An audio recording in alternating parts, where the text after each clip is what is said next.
Welcome to সেউতিস kitchen. আসসালামু আলাইকুম। আজকে অনেক দিন পর আপনাদের জন্য নিয়ে এসেছি একটি মজার রেসিপি, শুটকি, যেটা আমার খুবই পছন্দের একটি খাবার। এই শুটকিটি আমার বাসার তৈরি করা শুটকি, নিজের হাতে এই শুটকিটি আমি তৈরি করেছি। দেখুন, এই যে তেলাপিয়া মাছ, আরও অন্য কিছু মাছ আছে, আমি এগুলো রোদে শুকিয়ে বাসায় শুটকি তৈরি করেছি। আজকে এই শুটকিগুলো আমি রান্না করবার জন্য মাছগুলো আমি ছোট ছোট করে কেটে নিয়েছি। মাছগুলো হালকা উষ্ণ গরম পানির ভিতর আমি ধুয়ে নেব। আর এদিকে শুটকির জন্য পেঁয়াজ, রসুন, জিরে, সাথে একটা এলাচ, এই মশলাগুলো আমি তৈরি করে নিয়েছি। এখানে কড়াইতে পরিমাণ মতো তেল দিয়ে পরিমাণ মতো পেঁয়াজ কুচি সুন্দর করে তেলের উপরে নাড়াচাড়া করতে লাগবো।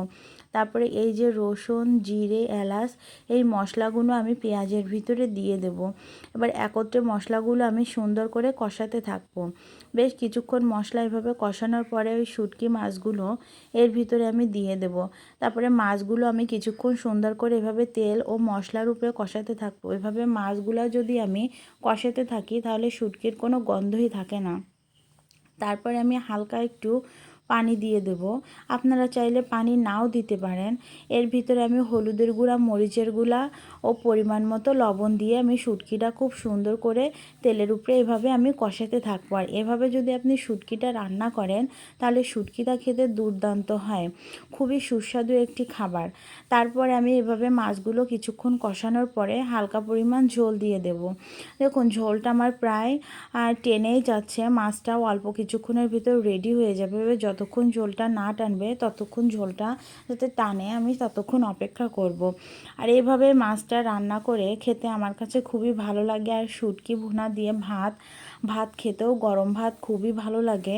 অনেকে চাইলে পান্তা ভাতের সাথেও খেতে পারেন, তা যে যেভাবে খান। আমার কাছে গরম ভাতের সাথে শুটকি ভুনাটা খুবই ভালো লাগে।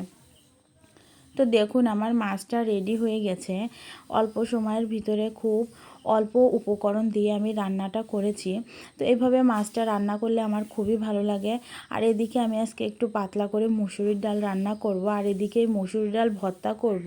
তার জন্য ডালগুলো আমি হলুদ, লবণ ও রসুন দিয়ে ডালগুলো আমি সেদ্ধ করে নিয়েছি। এটা আমি পাটায় বাটবো, সেটা দেখাতে আমি ভুলে গিয়েছিলাম। তো এখানে শুকনো মরিচ, কাঁচা পেঁয়াজ আর ঝাল কম হয়েছিল বলে আমি 2-3টা কাঁচামরিচও দিয়ে একসাথে বেটে ভর্তা বানিয়ে নিয়েছি। দেখুন ভর্তাটা কত সুন্দর আটালো ও সুন্দর হয়েছে। ভিডিওটি ভালো লাগলে অবশ্যই